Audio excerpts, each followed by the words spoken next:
Falar de forma inteligente e uma habilidade que vai muito além dos simples auto de escola, palavras sofisticadas ou de impressionar com vocabulário extenso.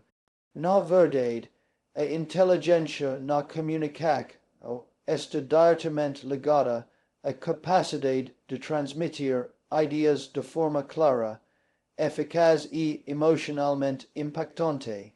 Cada palavra que escolhemos carrega peso psicológico e emocional, e compreender esse peso é o primeiro passo para dominar a arte de falar com poder.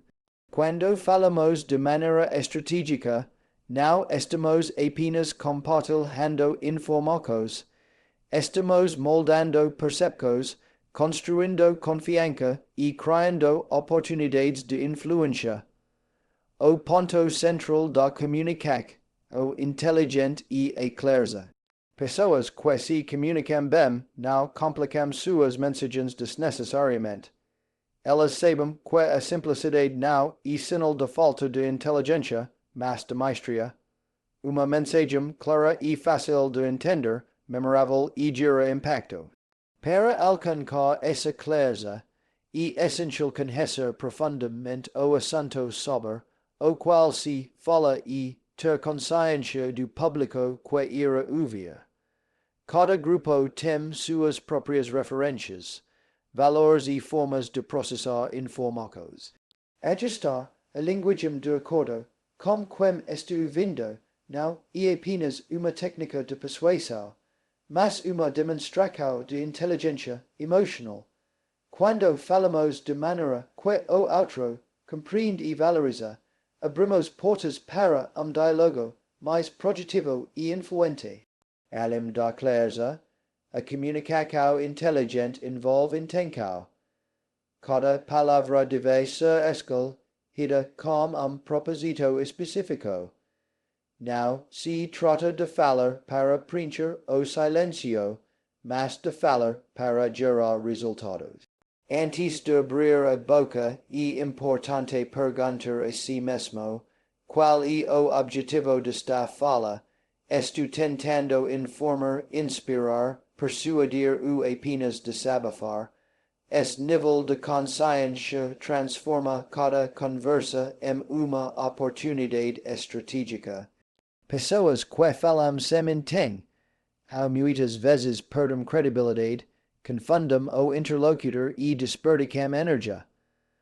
Por outro lado, quem fala com propósito transmite segurança, controle e autoridade, mesmo que esteja falando sobre assuntos complexos ou sensíveis.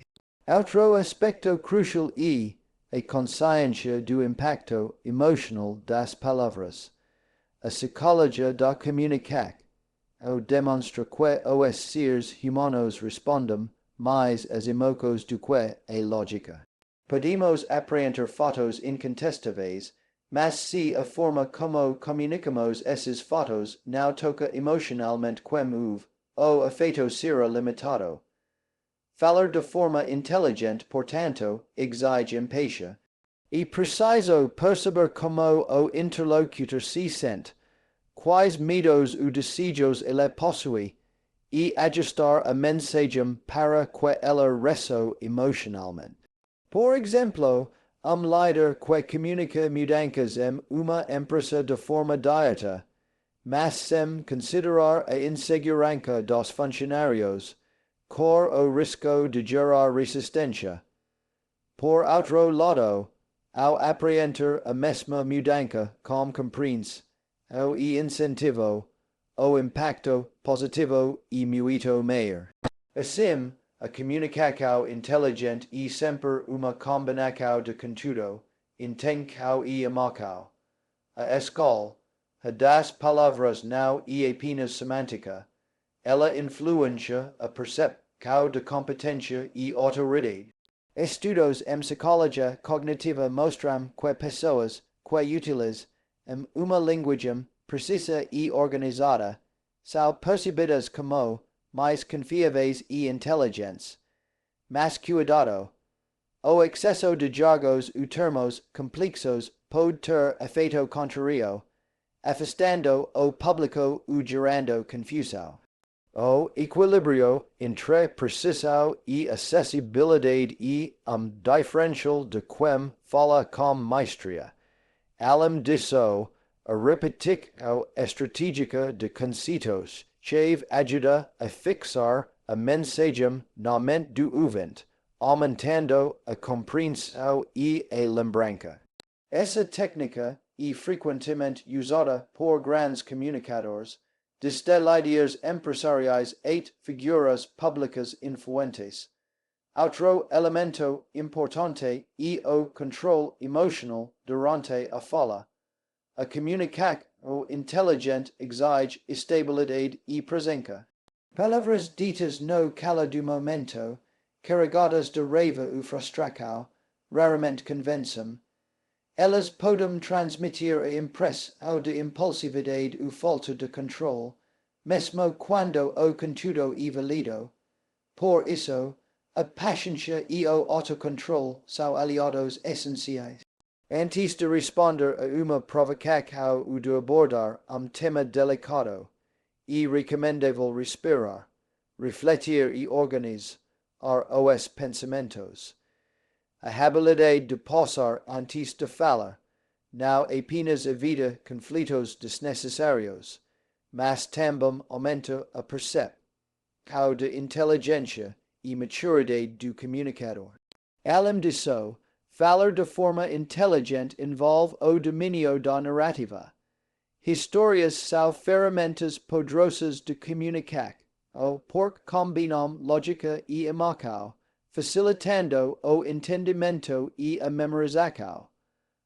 Conceito abstrato se torna palpável quando transformado em história. Por exemplo, em vez de apenas afirmar que a colaboração é importante, contar uma experiência real em que o trabalho em equipe levou ao sucesso torna a mensagem mais vívida e convincente.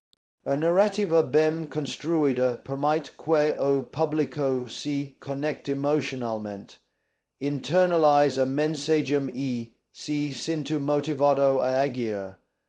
A escuta ativa é outro componente vital da comunicação poderosa. Falar de forma inteligente não é apenas expressar ideias. E também compreender profundamente o que o outro está dizendo. A escuta ativa envolve plena interpretação do tom de voz, observação da linguagem corporal e capacidade de captar nuances emocionais. Quando respondemos de maneira informada e empática, demonstramos que entendemos a perspectiva do outro, aumentando a receptividade à nossa mensagem.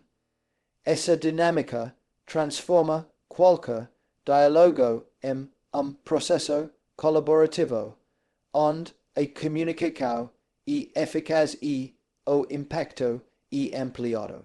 Aspecto menos óbvio, mas extremamente importante, e a consciência de como a comunicação afeta a imagem pessoal e profissional. A forma como nós expressamos é percebida como reflexo de nosso caráter, inteligência e confiança. Palavras mal escolhidas ou uma estrutura de discurso confusa podem prejudicar credibilidade, enquanto uma fala estratégica, clara e empática fortalece a reputação e aumenta a influência. Assim, dominar a psicologia da comunicação não é apenas sobre ser entendido, mas sobre construir autoridade, respeito e confiança duradouros. A prática contínua é essencial. Ninguém se torna comunicador poderoso da noite para o dia. A leitura atenta, a análise de grandes oradores, a reflexo sobre cada conversa e o ajuste constante das próprias estratégias são passos fundamentais. Exercício útil é registrar situações de comunicação, e analisar o que funciona ou não, quais palavras geraram impacto e, quais poderiam ser reformuladas para meior clareza o efeito emocional. Com o tempo, a inteligência por trás das palavras se torna instintiva, permitindo que qualquer mensagem seja transmitida com naturalidade e poder. Finalmente, falar de forma inteligente e, acima de tudo, uma questão de consciência. Consciência sobre o que se diz, sobre o que move, sobre o efeito emocional das palavras e, sobre o contexto em que a comunicação ocorre. Essa consciência transforma cada palavra em uma ferramenta poderosa, capaz de influenciar, inspirar e conectar. Quem domina essa habilidade não apenas transmite informações, mas transforma interações em oportunidades de liderança, aprendizado e crescimento pessoal. Dominar a arte de falar de forma inteligente exige aten, com aos detalhes, prática constante e compreensão profunda da psicologia humana. Não se trata apenas de impressionar ou convencer, mas de criar impacto genuíno e duradouro. Cada palavra escolhida com propósito, cada pausa estratégica, cada gesto e tom de voz coordenado compõem quadro completo de comunicação poderosa. No fim, a verdadeira inteligência não fala e uma combinação de clareza, intenção, emoção e percep. Ao do outro, aqueles que conseguem integrar esses elementos têm a capacidade de transformar qualquer conversa em uma experiência memorável e influente, consolidando não apenas suas ideias, mas também sua presença e autoridade. A comunicação não depende apenas das palavras que escolhemos. Na verdade, a maneira como transmitimos essas palavras é muitas vezes mais poderosa do que o próprio conteúdo. O tom de voz, as pausas estratégicas e a linguagem corporal são ferramentas fundamentais da comunicação inteligente. Dominar esses elementos permite que qualquer mensagem seja percebida com autoridade, clareza e impacto emocional, independentemente do tema ou da situação. Muitas pessoas falam em transmitir sua verdadeira intento, ao pouco subestimam a força do não verbal e exatamente aí que se encontra a diferença entre falar e falar com poder. O tom de voz e dos elementos mais subestimados da comunicação, mas sua influência sobre o interlocutor é imediata e profunda. Pesquisas em psicologia mostram que grande parte do que percebemos em uma conversa não vem das palavras, mas da forma como elas são ditas. Mesmo conteúdo pode gerar confiança, impatiência ou resistência, dependendo do tom utilizado. Tom firme, estável e claro transmite segurança. Tom vacilante ou monótono pode gerar dúvidas sobre a credibilidade do comunicador. A modulac da voz variacos de intensidade, ritmo e entonac é uma ferramenta poderosa para capturar atenção, enfatizar pontos, chave e transmitir emoções de maneira controlada. Além disso, a cadência da fala tem impacto direto na percepção de inteligência e autoridade. Falar muito rápido dá impressão de ansiedade ou impaciência, enquanto falar devagar demais pode parecer falta de preparação ou de energia. Encontrar o ritmo ideal significa equilibrar clareza com naturalidade, permitindo que o ouvinte absorva a mensagem sem esforço. Comunicador inteligente sabe como ajustar a velocidade do acordo, com o contexto e com a reação do público, aumentando a eficácia da mensagem. es control conscient do ritmo da fala exige pratica e percep. How emotional, poi envolve le sinais sudis do interlocutor e adapter, cm tempo real. Outro compone, int essential e a pausa estratégica. Muitas pessoas tem medo do silencio, e por isso tentam preencher cada instante de conversa com palavras. No entanto, o silencio é uma das ferramentas mais poderosas do comunicação. Pausas bem colocadas não apenas aumentam a atenção, mas também criam suspense, reforçam a importância de uma ideia e transmitem controle emocional. Quando usadas corretamente, pausas tornam as palavras subsequentes mais impactantes e memoráveis. Grandes oradores, desde líderes empresariais a figuras históricas, utilizam o silencio como instrumento de poder, mostrando que a autoridade não está apenas no que é dito, mas também no que é deliberadamente não dito. A linguagem corporal complementa o tom e as pausas, formando a tríade da comunicação poderosa. Gestos, expressos faciais, postura e movimentos das mãos transmitem informações que muitas vezes são percebidas inconscientemente pelo interlocutor. Uma postura aberta e confiante transmite receptividade e segurança, enquanto bracos cruzados ou olhares desviados podem gerar desconfiança ou sensação de distância. Gestos bem sincronizados com a fala reforçam o que está sendo dito, tornando a mensagem mais convincente e envolvente. A psicologia da comunicação, ao demonstra que o impacto não, verbal frequentemente super, a o conteúdo verbal. Por isso, dominar a linguagem corporal é essencial para quem deseja falar com inteligência. O contato visual é outro aspecto crítico da comunicação eficaz. Olhar nos olhos do interlocutor transmite sinceridade, confiança e interesse genuíno. A falta de contato visual pode ser interpretada como desinteresse, nervosismo ou insegurança, mesmo que a mensagem seja convincente. Por outro lado, olhar firme, mas não intimidador, estabelece conexão, o emocional e aumenta a percepção de credibilidade. É importante, no entanto, que o contato visual seja natural e não excessivo, evitando desconforto ou sensação de pressão. A prática do olhar consciente transforma a comunicação em uma experiência de presença genuína, onde o público sente que está sendo ouvido e compreendido.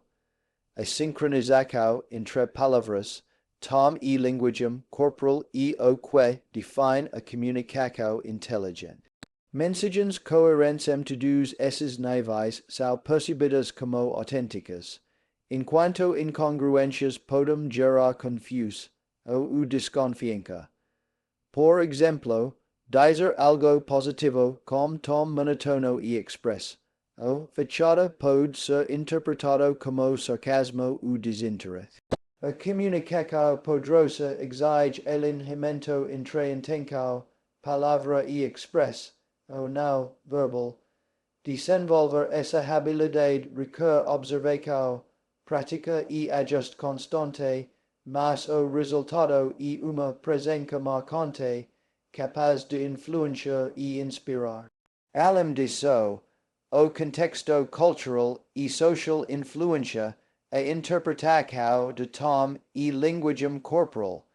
Gestos ou entonações que funcionam em grupo podem ter efeito diferente em outro. Comunicador inteligente reconhece essas nuances e adapta sua linguagem de acordo com o público, sem perder a autenticidade. A percepção cultural da comunicação, o não verbal e parte da psicologia aplicada à fala, e dominar esse conhecimento amplia significativamente a eficácia das interações, seja em negocios, aprendizagos ou conversas do dia a dia. A emoção é o elo que conecta tom, pausa e linguagem corporal a eficácia da comunicação. Expressar emoções genuínas de forma controlada cria empátia e engajamento. Tom de voz caloroso, combinado com gestos abertos e pausas estratégicas, gera receptividade e confiança. Por outro lado, emoções mal gerenciadas podem comprometer a mensagem, mesmo que o conteúdo seja valioso. O controle emocional é, portanto, uma habilidade central na comunicação poderosa. Ele permite que o comunicador transmita intensidade e autenticidade sem perder clareza ou autoridade, criando uma experiência memorável para quem ouve. A prática deliberada dessas habilidades é fundamental.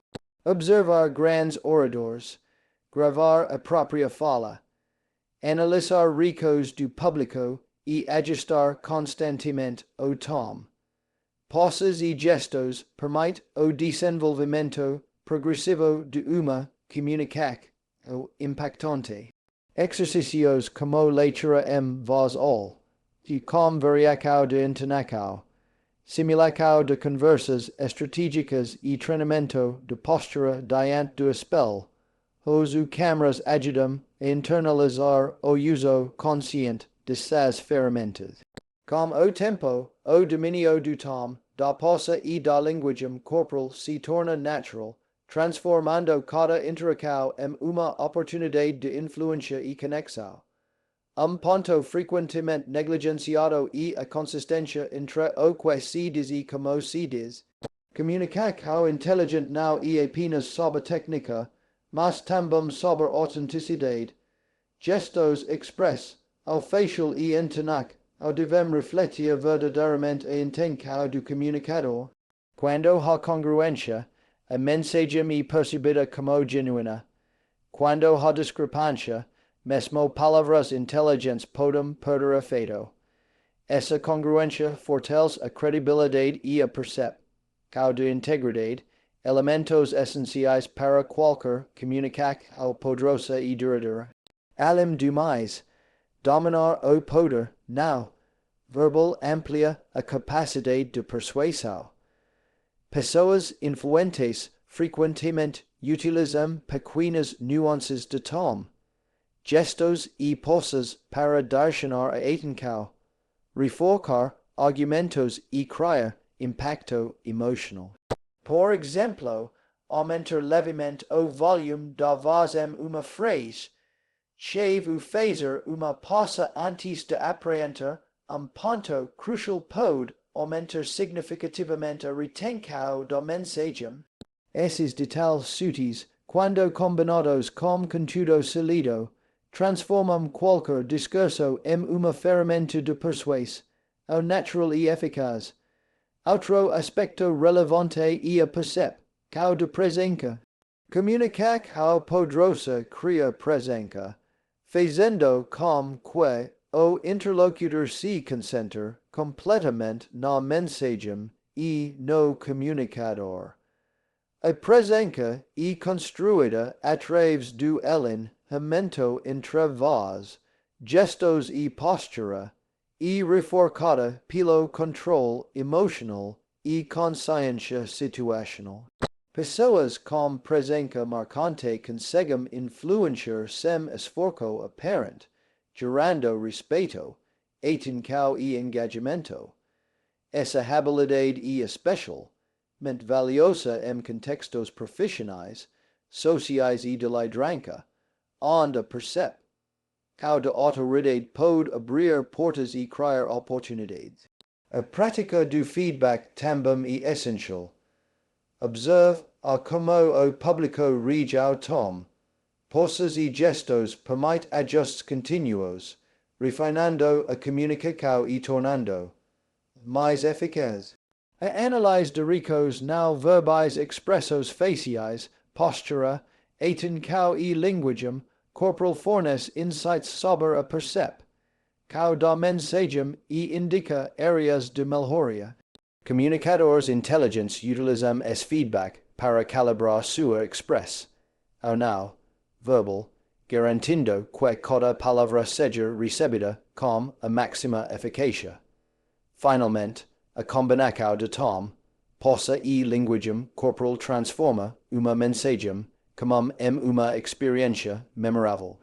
Cada elemento reforça o outro, criando impacto psicológico profundo que vai além das palavras. Comunicar-se com inteligência significa compreender que falar bem não e apenas transmitir informações, mas criar conexão, transmitir emoção e gerar influência. Dominar esses elementos exige prática, observação e consciência, mas o resultado é uma comunicação poderosa, capaz de persuadir, inspirar e deixar uma marca duradoura na mente de quem ouve. Falar de forma inteligente não é apenas escolher palavras e dominar o tom ou a linguagem corporal. Antes de qualquer palavra ser pronunciada, tudo começa com o pensamento. Pensar antes de falar é a base da comunicação estratégica e a sua importância muitas vezes é subestimada. A maioria das pessoas rege impulsivamente, guiada por emoções momentâneas, e isso pode gerar consequências negativas mal-entendidos, conflitos ou perda de credibilidade. Por outro lado, quem pensa estrategicamente antes de se comunicar consegue transformar qualquer situação em oportunidade, transmitir autoridade e exercer influência de forma sutil e eficaz. O primeiro passo para a comunicação estratégica é desenvolver a consciência sobre o que se deseja alcançar. Toda interação tem objetivo, mesmo que inconsciente. Algumas pessoas falam apenas para expressar frustração ou opinião, sem considerar o impacto real sobre o outro. Pessoas que pensam antes de falar analisam qual é o resultado que quero atingir com esta fala. Estou tentando informar, persuadir, inspirar ou apenas esclarecer algo. Ao definir claramente a intenção, cada palavra é selecionada com propósito, evitando desvios desnecessários que podem enfraquecer a mensagem. Além disso, pensar antes de falar exige a habilidade de filtrar emoções. Emoções fortes, como raiva, frustração ou ansiedade, podem distorcer a mensagem, tornando menos clara e prejudicial. Comunicação estratégica não ignora sentimentos, mas os reconhece e os controla antes de permitir que sejam expressos verbalmente. Técnicas de autocontrole, como respiração consciente, pequenas pausas e reflexos, a rápida sobre os efeitos da fala, são essenciais. Ao regular emoções, o comunicador mantém clareza e autoridade, evitando que palavras impulsivas comprometam sua credibilidade. Outrodamente, a crítica da comunicação estratégica e a organização das ideias. Uma fala estruturada é muito mais persuasiva e fácil de compreender. Antes de iniciar uma conversa importante, é recomendável planejar mentalmente a sequência de pontos que deseja abordar. Quais são os argumentos mais fortes? Qual é a forma de apresentá-los? Que exemplos ou histórias podem ilustrar o ponto? Essa preparação, ao criar uma narrativa coesa, aumenta a clareza e fortalece o impacto da mensagem. Pensar antes de falar não significa criar discursos rígidos, mas construir fluxo lógico que guie o interlocutor a conclusão desejada.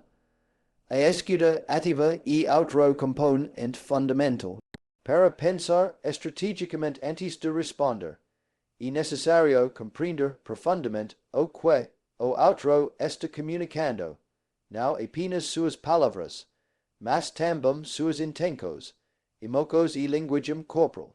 A escuta ativa permite identificar pontos de concordância, possíveis obstáculos e áreas de interesse.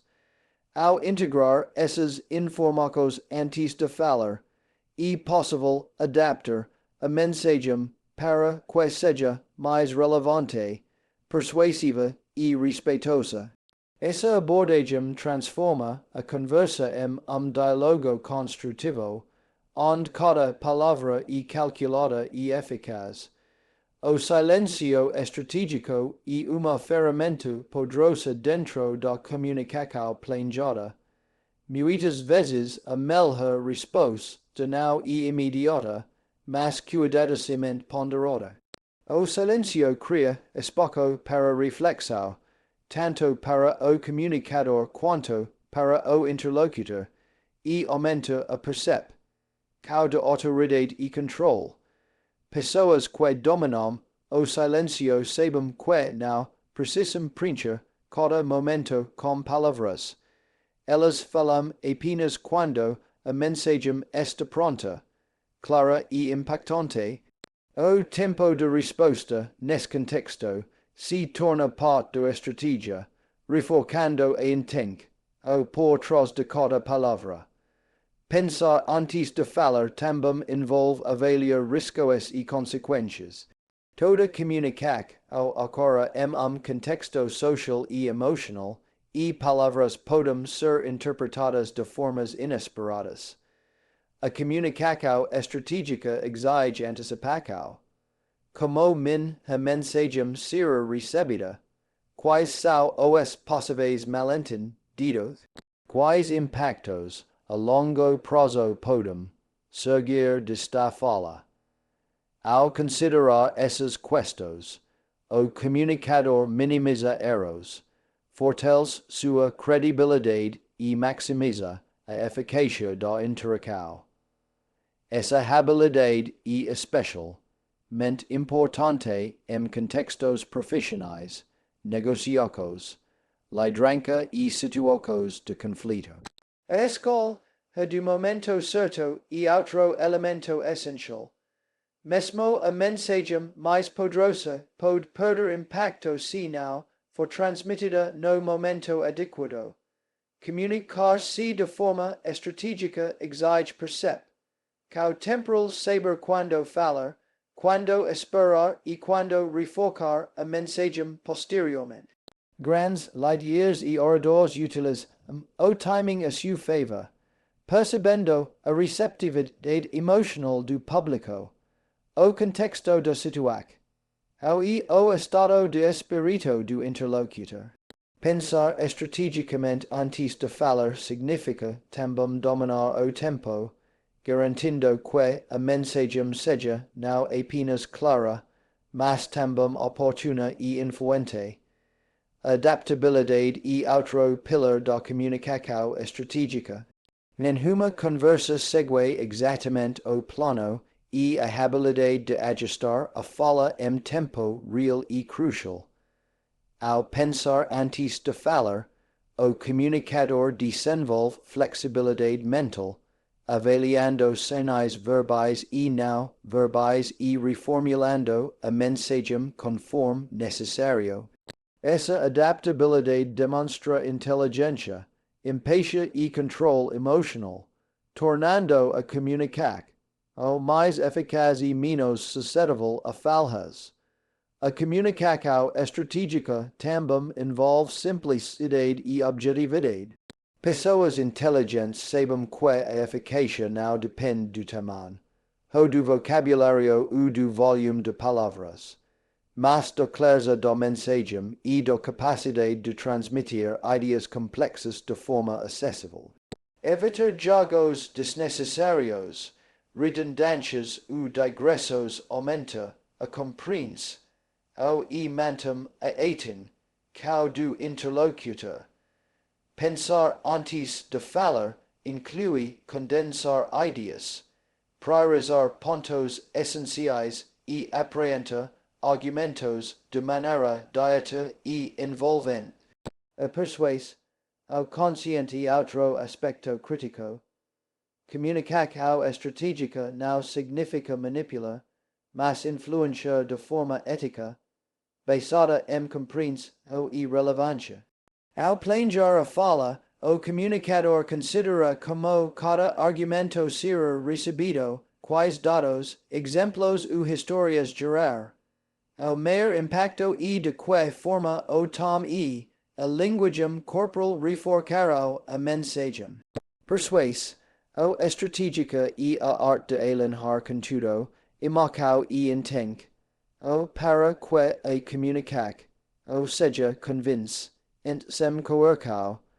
Além disso, a prática constante de reflex, ou após cada intercau, fortales a habilidade de comunicar, ou estratégica. Revisar mentalmente conversas, identificar acertos, falhas ou oportunidades perdidas, permite ajustes futuros e aprendizado continuo. Pessoas que pensam antes de falar ou sempre aprimorando sua habilidade, refinando o uso de palavras, tom, pausas, gestos e estratégias de persuasão. Essa prática cria ciclo virtuoso, transformando cada conversa em treino para excelência na comunicação. Outro ponto essencial o desenvolvimento de empatia cognitiva. Antes de falar, é necessário colocar, se no lugar do outro, anticipando como ele irá interpretar a mensagem e quais emocos poderá seguir. A comunicação estratégica não é apenas sobre expressar o que se pensa, mas sobre assegurar que o que se diz seja compreendido da maneira desejada. Essa empatia permite ajustar linguagem, tom, ritmo e exemplos de acordo com a percep, do interlocutor, aumentando significativamente o impacto da mensagem. A confiança também se constrói quando se pensa antes de falar. Pessoas que refletem antes de responder transmitem segurança e autoridade. Mesmo quando confrontadas com críticas, dúvidas ou conflitos, uma resposta ponderada indica maturidade, domínio do tema e autocontrole. Essa confiança percebida fortalece relacionamentos, cria respeito e amplia a capacidade de liderança.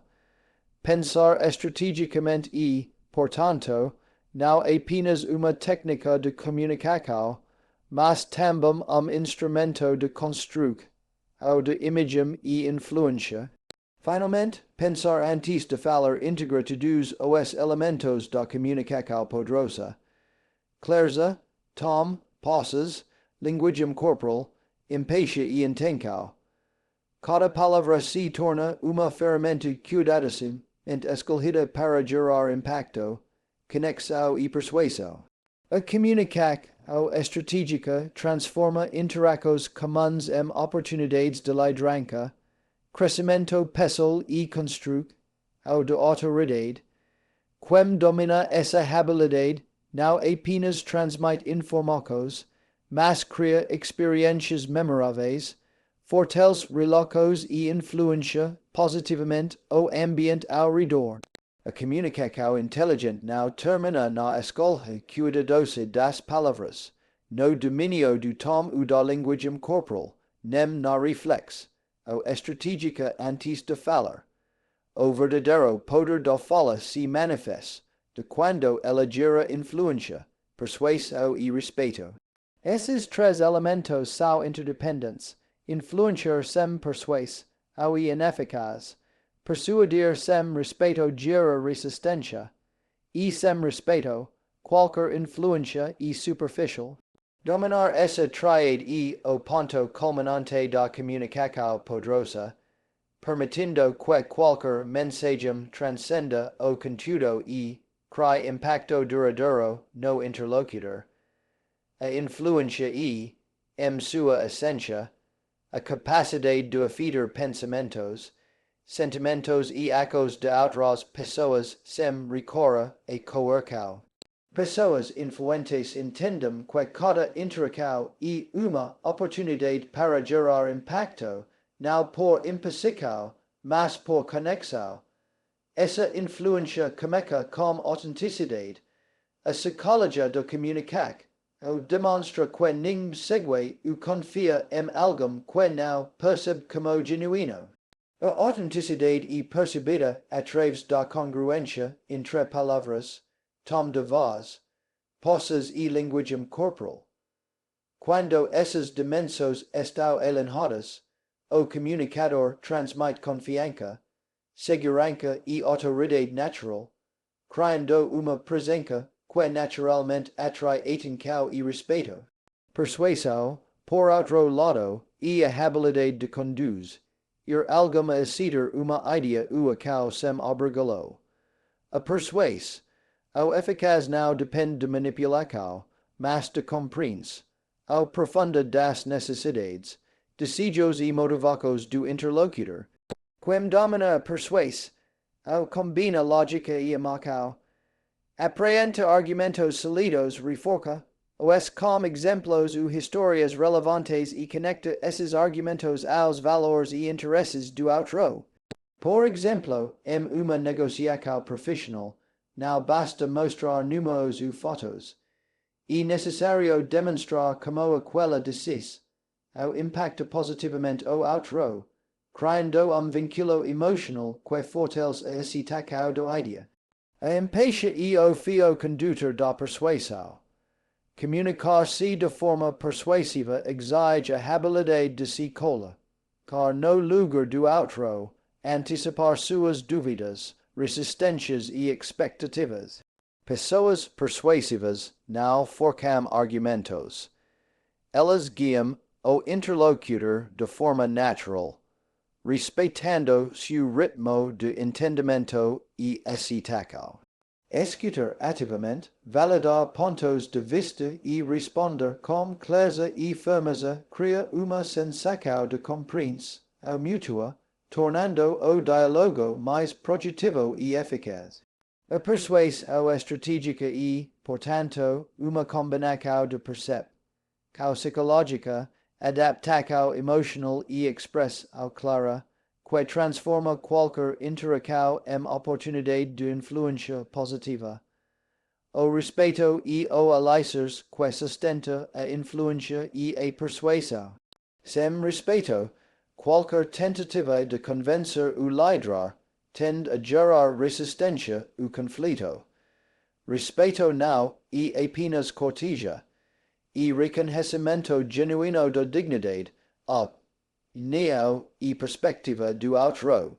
Pessoas respeitosas criam ambiente seguro para diálogo, onde ideias podem ser compartilhadas sem medo de julgamento ou rejeição. Demonstrar respeito envolve atenção plena, escuta ativa, validação de sentimentos e respostas ponderadas. Quando o respeito este presente, mesmo discordâncias podem se tornar oportunidades de aprendizado e crescimento mútuo. A comunicação que combina influência, persuasão e respeito também exige clareza de valores e princípios. Líderes, oradores e comunicadores poderosos são consistentes em seus valores, e essa consistência é percebida e admirada pelo público. Pessoas que sabem o que representam e comunicam isso de maneira coerente inspiram confiança e motivam a cada. Por exemplo, líder que defende transparência, integridade e colaboração, e demonstra essas qualidades em cada interação, naturalmente influencia sua equipe sem necessidade de imposição. O poder da narrativa é recurso essencial para gerar influência e persuasão com respeito. Histórias conectam emoções, experiências e valores, facilitando a compreensão e a mensagem. Uma narrativa bem construída cria empatia, permite que o interlocutor se veja na situação e internalize a mensagem de forma natural. Ao contar uma história, o comunicador pode reforçar argumentos ilustrar principios y envolver emocionalmente o público, transformando conceptos abstratos en experiencias concretas y memorables. A consistencia entre comportamiento y fala fortalece ainda mais a influência. Quando as ecos de alguém refletem suas palavras, a credibilidade aumenta exponencialmente. A psicologia social demonstra que pessoas confiáveis, cujas palavras e atitudes são congruentes, são mais respeitadas e seguidas. Por isso, a comunicação não é apenas o que se diz, mas também o que se faz. Influência verdadeira e construída ao longo do tempo, através de comportamentos consistentes que validam a mensagem verbal e consolidam respeito. Outro elemento chave é a inteligência emocional, influência e persuasão, ao sem considerar o emocional frequentemente geram resistência. Pessoas que dominam a comunicação poderosas percebem sinais sutis expressos faciais, postura, tom de voz e ajustam sua abordagem conforme necessário. Essa percepção permite respostas estratégicas, que reforçam a mensagem sem confrontar o interlocutor. Por exemplo, durante uma apresentação ou reunião, ajustar o ritmo da fala, enfatizar certos pontos ou usar pausas estratégicas de acordo com a reação do público aumenta significativamente a excitação e impacto da mensagem. A influência estratégica também envolve a capacidade de fazer perguntas inteligentes. Perguntas bem formuladas direcionam o pensamento do interlocutor, revelam necessidades e criam engajamento sem pressionar. Perguntas abertas promovem reflexão e participação, enquanto perguntas específicas podem guiar a discussão de forma sutil.